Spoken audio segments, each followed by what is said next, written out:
it chapter by chapter, one bite at a time. So many adventures and mountains we can climb. Take it word for word, line by line, one bite at a time.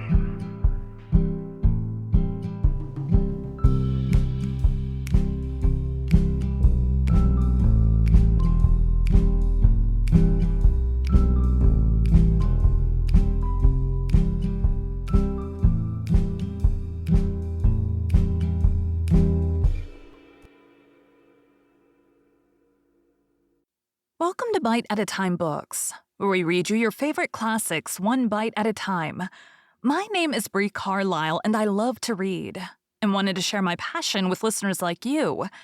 If you want to know what's coming next and vote on upcoming books, sign up for our newsletter at biteatatimebooks.com.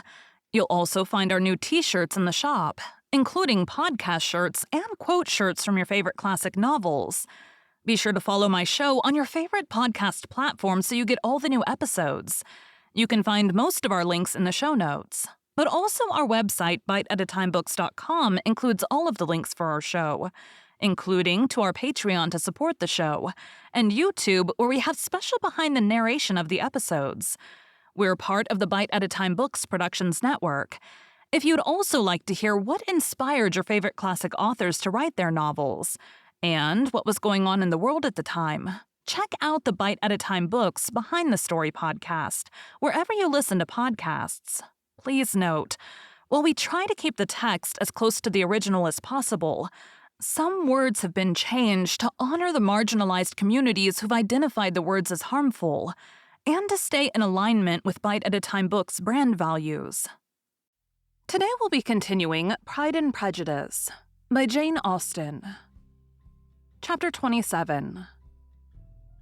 With no greater events than these in the Longbourn family, and otherwise diversified by little beyond the walks to Meryton, sometimes dirty and sometimes cold, did January and February pass away. March was to take Elizabeth to Hunsford. She had not at first thought very seriously of going thither, but Charlotte, she soon found, was depending on the plan, and she gradually learned to consider it herself with greater pleasure as well as greater certainty. Absence had increased her desire of seeing Charlotte again, and weakened her disgust of Mr. Collins. There was novelty in this scheme.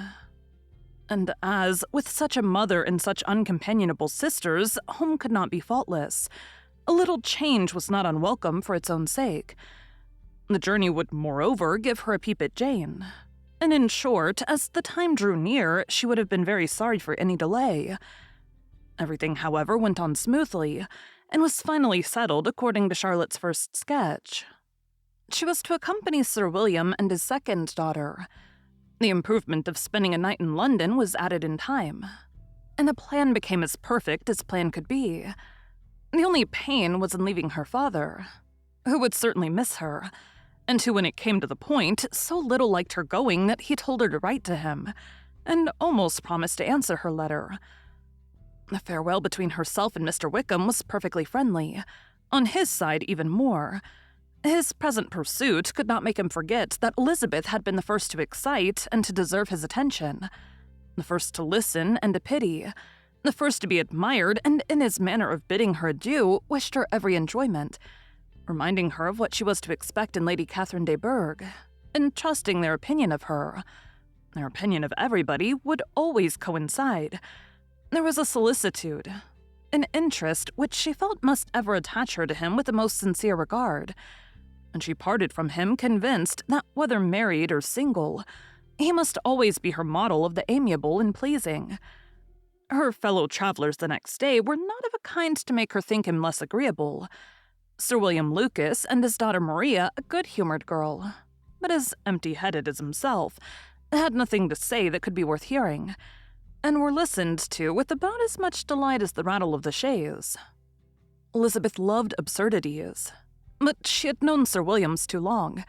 He could tell her nothing new of the wonders of his presentation and knighthood, and his civilities were worn out, like his information. It was a journey of only 24 miles, and they began it so early as to be in Gracechurch Street by noon. As they drove to Mr. Gardner's door, Jane was at a drawing-room window watching their arrival. When they entered the passage, she was there to welcome them. And Elizabeth, looking earnestly in her face, was pleased to see it healthful and lovely as ever.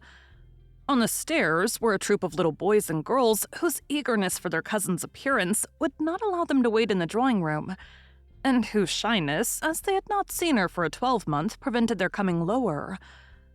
All was joy and kindness.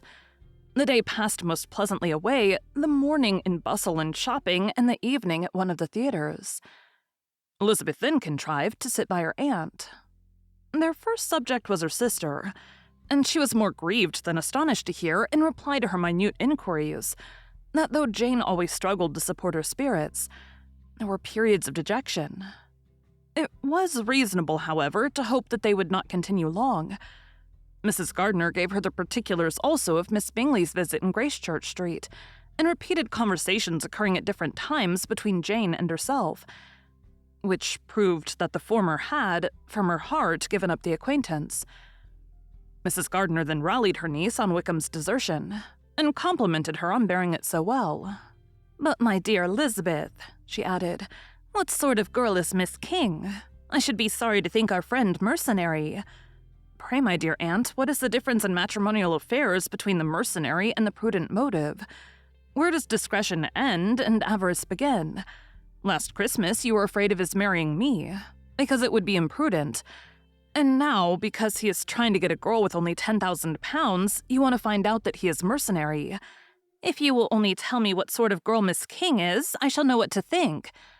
She's a very good kind of girl, I believe. I know no harm of her. But he paid her not the smallest attention till her grandfather's death made her mistress of this fortune? No. Why should he? If it were not allowable for him to gain my affections because I had no money, what occasion could there be for making love to a girl whom he did not care about and who was equally poor? But there seems indelicacy in directing his attentions towards her so soon after this event. A man in distressed circumstances has not time for all those elegant decorums which other people may observe. If she does not object to it, why should we? Her not objecting does not justify him. It only shows her being deficient in something herself, sense or feeling." "Well," cried Elizabeth, "have it as you choose. He shall be mercenary, and she shall be foolish." "No, Lizzie, that is what I do not choose. I should be sorry, you know, to think ill of a young man who has lived so long in Derbyshire." "Oh, if that is all, I have a very poor opinion of young men who live in Derbyshire, and their intimate friends who live in Hertfordshire are not much better. I'm sick of them all. Thank heaven I'm going tomorrow where I shall find a man who has not one agreeable quality, who has neither manners nor sense to recommend him. Stupid men are the only ones worth knowing after all. Take care, Lizzie, that speech savors strongly of disappointment." Before they were separated by the conclusion of the play, she had the unexpected happiness of an invitation to accompany her uncle and aunt in a tour of pleasure which they proposed taking in the summer. "We have not quite determined how far it shall carry us," said Mrs. Gardner, "but perhaps to the lakes." No scheme could have been more agreeable to Elizabeth, and her acceptance of the invitation was most ready and grateful. "My dear, dear aunt," she rapturously cried, "what delight, what felicity! You give me fresh life and vigor. Adieu to disappointment and spleen. What are men to rocks and mountains? Oh, what hours of transport we shall spend! And when we do return, it shall not be like other travelers, without being able to give one accurate idea of anything. We will know where we have gone. We will recollect what we have seen. Lakes, mountains, and rivers shall not be jumbled together in our imaginations. Nor when we attempt to describe any particular scene will we begin quarreling about its relative situation. Let our first effusions be less insupportable than those of the generality of travelers." Thank you for joining Bite at a Time Books today, while we read a bite of one of your favorite classics. Again, my name is Bree Carlile, and I hope you come back tomorrow for the next bite of Pride and Prejudice. Don't forget to sign up for our newsletter at biteatatimebooks.com and check out the shop. You can check out the show notes or our website, biteatatimebooks.com, for the rest of the links for our show. We'd love to hear from you on social media as well.